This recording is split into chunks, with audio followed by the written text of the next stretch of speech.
有意見認為，雖然政府近年致力推動電動車普及化，但相關法例過時，限制了很多進口電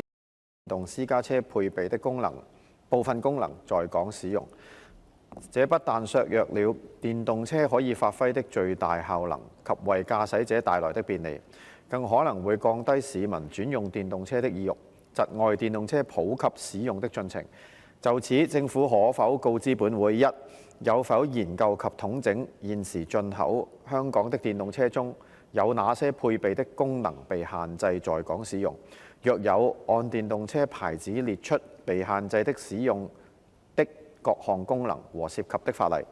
二、會否全面檢視《道路交通條例》下所有涉及電動車功能被限制使用的條文，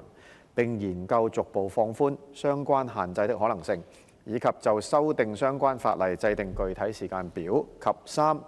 會否重新檢視及探討如何完善有關的政策、法規及檢測標準等各方面的內容，以期為進口電動車提供更友善的無障礙使用空間和環境？